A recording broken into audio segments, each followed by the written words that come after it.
So hello guys, welcome back to my channel. And आज हम करेंगे इनफॉर्मल फैलेसीज़ का पार्ट 2, जहाँ पे हम बाकी की सारी बची हुई इनफॉर्मल फैलेसीज़ करेंगे जो हमने फर्स्ट पार्ट में कवर नहीं की थी। फर्स्ट पार्ट को बहुत ज़्यादा प्यार मिला था और मुझे बहुत सारी रिक्वेस्ट आई थी कि मुझे इसी टॉपिक पे कुछ और वीडियोज़ भी बनानी चाहिए। So I am here with the part 2 of informal फैलेसीज़।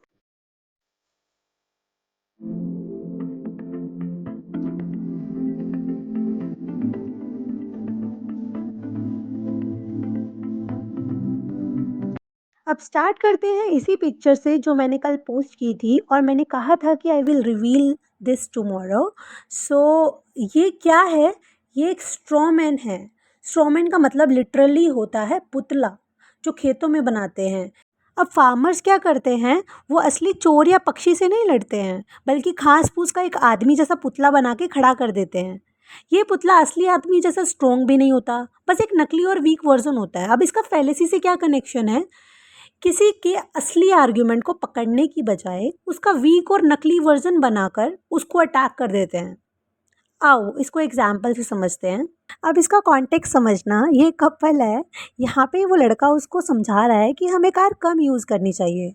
तो वो लड़की उस आर्ग्यूमेंट पे नहीं, बल्कि उसको ईजिली अटैक करने के लिए उसको क्या बोल रही है, तो तुम कह रहे हो कि इस ब्रह्मांड में जितने भी लोग हैं सब कार बेच दें।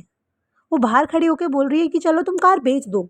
सेकेंड एग्जाम्पल, अगर मैंने किसी को बोला कि एजुकेशन यार अफोर्डेबल होनी चाहिए, तो मुझे अगर सामने से कोई पलट के ये बोल दे तुम चाहते हो टीचर्स फ्री में काम करें, मतलब तो इसका मतलब यही होता है कि हम उसके वीक वर्जन को पकड़ के उस पर अटैक कर रहे हैं।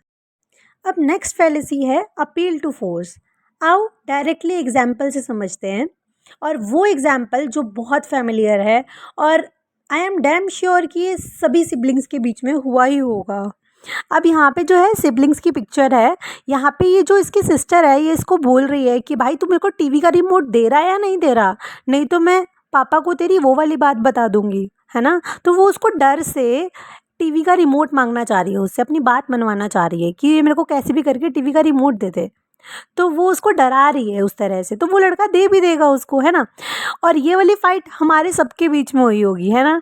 तो ये एक बेस्ट एग्जांपल है अपील टू फोर्स का, जब हम डर या धमकी से किसी से अपनी बात मनवाते हैं। अब आते हैं नेक्स्ट फैलेसी पे, जो है कॉम्प्लेक्स क्वेश्चन। अब इसके नाम में ही इसका मतलब छुपा है। कॉम्प्लेक्स क्वेश्चन का मतलब है कि क्वेश्चन ही इतना ट्रैप है कि कहाँ जाए ये ही नहीं समझ आएगा। फॉर एग्जाम्पल, कोई तुमसे आके ये कह दे कि क्या तुमने चिटिंग वाली आदत छोड़ दी है, तो तुम क्या बोलोगे, हाँ या ना? कुछ भी नहीं ना।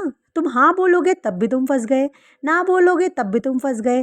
तो ये एक ऐसी फैलेसी है जहाँ पे तुम दोनों तरफ से फंस जाओगे। Now the next fallacy is slippery slope. ये एक बहुत कैजुअल फैलेसी है। इसमें माना जाता है कि एक छोटी सी एक्शन ऑटोमेटिकली एक chain of extreme negative consequences तक ले जाएगी, बिना लॉजिकली प्रूव किए। मतलब एक स्लिप हुआ और सीधा नीचे स्लॉप से गिर गए। फॉर एग्जाम्पल, एग्ज़ाम टाइम में हम क्या करते हैं, अगर हमने आज रिवीजन मिस कर दिया और कल हमारा मूड नहीं है, और अगर ऐसे ही चलता रहा तो पेपर में हम फेल हो जाएंगे, फिर नौकरी नहीं मिलेगी और फिर ज़िंदगी बर्बाद हो गया। वो ये होगा। एक छोटी सी चीज़ जैसे अगर हमने रिवीजन मिस कर दी तो बहुत एक्सट्रीम कंसिक्वेंसेस हो सकते हैं इसके, हमारी ज़िंदगी बर्बाद हो सकती है भाई, नौकरी नहीं मिलेगी हमें। तो इसी को कहते हैं slippery slope. The next fallacy is red herring. Red herring का मतलब क्या है? जब कोई असली टॉपिक से ध्यान हटाने के लिए इररिलेवेंट पॉइंट ले आता है। मतलब एक स्मेली फिश, मतलब एक बदबूदार फिश को अगर रास्ते में डाल दो तो शिकारी कुत्ते असली शिकार से भटक जाते हैं, राइट। तो रीजनिंग में भी वैसे ही होता है, असली इशू से हटाकर इररिलेवेंट बात घुसा देना, ठीक है। अब डेली टू डेली लाइफ का एक एग्जाम्पल देखते हैं। जैसे हमारी मम्मी अपने को बोलती है कि तुमने होमवर्क किया या नहीं, बचपन में बोलती थी तुमने होमवर्क किया या नहीं, तो हम उनका ध्यान भटकाने के लिए क्या बोलते थे, मम्मी खाना कितना टेस्टी है ना, आपने बनाया है। तो असली सवाल है होमवर्क। उससे बचने के लिए इररिलेवेंट बात क्या बना दी, खाना, उस खाने को बीच में ले आया। और आजकल के बच्चे तो बहुत माहिर हैं अपने पेरेंट्स का ध्यान भटकाने में, मुझे छोड़ के।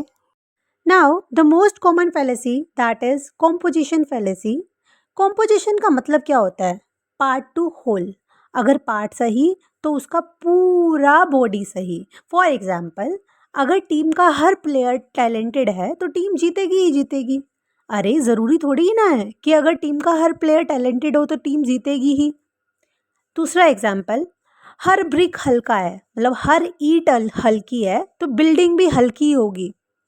ज़रूरी थोड़ी ना है अगर हर ब्रिक हल्की है तो ब्रिक्स मिलके भी तो एक स्ट्रॉन्ग बिल्डिंग बना सकती हैं। So this is not always true, कुछ भी हो सकता है ना। तो ये एक भ्रांति है, ये एक फैलेसी है कि जब हम एक पार्ट से उसकी पूरी बॉडी को जज कर लेते हैं, उसका पूरा का पूरा कंपोजिशन को जज कर लेते हैं, right. Now the division fallacy, सबसे कॉमन और बिल्कुल इसका अपोजिट।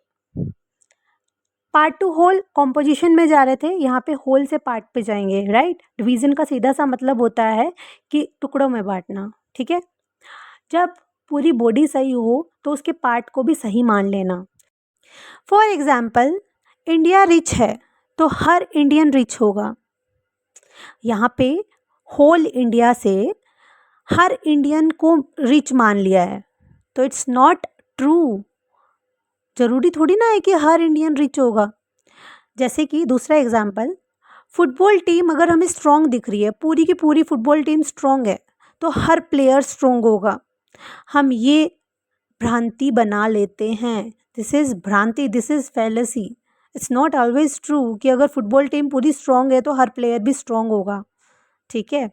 तो this is called division fallacy, जहाँ पे हम टुकड़े को भी, एक पूरी बॉडी के टुकड़े को भी वैसा ही मान लेते हैं जैसी वो बॉडी है, whole to part. Next fallacy is amphiboly, जहाँ हम सेंटेंस के स्ट्रक्चर में ही कंफ्यूज हो जाते हैं, जहाँ पे एक सेंटेंस के दो मतलब निकल के आते हैं जिसकी वजह से हम कंफ्यूज हो जाते हैं, ठीक है। फॉर एग्जाम्पल, मम्मी का फेमस डायलॉग, मैं तुम्हें मेरे रूम में कभी फ़ोन यूज़ करने से मना नहीं करती। अब इसके दो मतलब हैं, फ़ोन यूज़ करने से मना नहीं करती या सिर्फ रूम में अलाउड है बाकी जगह नहीं। तो it's kind of confusing between two statements, जहाँ पे एक स्टेटमेंट के दो मतलब निकल के आए, तो इसको ही बोलते हैं एम्फीबोली फैलेसी।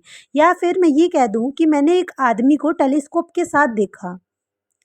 टेलीस्कोप आदमी के साथ था या तुमने टेलीस्कोप की हेल्प से आदमी को देखा, तो दोनों स्टेटमेंट्स में कंफ्यूजन हो जाती है। तो this is called amphiboly. Last fallacy of the day is इक्विवोक्शन।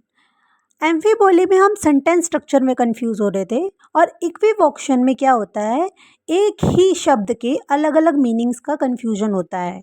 वहाँ पे सेंटेंस स्ट्रक्चर कंफ्यूज हो रहा था, यहाँ पे एक वर्ड के दो मीनिंग बनेंगे, तो हम उसके लिए उसको फैलेसी में डालते हैं, इक्विवोक्शन फैलेसी उसको बोलते हैं। फॉर एग्जाम्पल, लाइट चीज़ यानी कि हल्की चीज़ अच्छी होती है, सिगरेट भी लाइट है तो सिगरेट भी अच्छी है।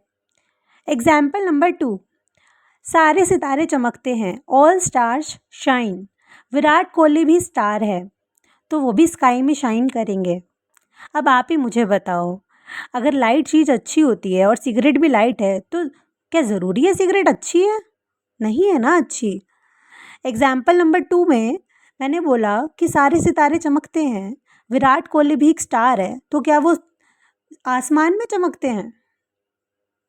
अब स्टार और लाइट का यहाँ पे दो दो मतलब बनता है, तो ये एक वर्ड कन्फ्यूज़न है, ये वर्ड का मीनिंग का कन्फ्यूज़न है। एक जगह लाइट चीज़ हम दूसरी चीज़ को बोल रहे हैं और एक जगह सिगरेट को हम लाइट बोल रहे हैं, तो दोनों में उसका मतलब बदल गया।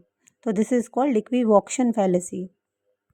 तो दोस्तों, ये थी कुछ और इंटरेस्टिंग फैलेसीज पार्ट 2 में। अब आपकी बारी, कमेंट में बताओ कि आपको कौन सी फैलेसी सबसे ज़्यादा रिलेटेबल लगी, और अगर कोई रियल लाइफ एग्जाम्पल भी याद आए तो वो भी ड्रॉप करना मत भूलना। और हाँ, अगर वीडियो पसंद आया हो तो एक लाइक कर देना, चैनल को सब्सक्राइब कर देना और बेल आइकन दबा देना, ताकि नेक्स्ट वीडियो मिस ना हो। तब तक के लिए लॉजिकल रहो, एग्जाम फोकस्ड रहो और फैलेसीज से बचो। और दोस्तों, कमेंट में ये भी लिखना मत भूलना, मुझे फैलेसीज ने बर्बाद कर दिया।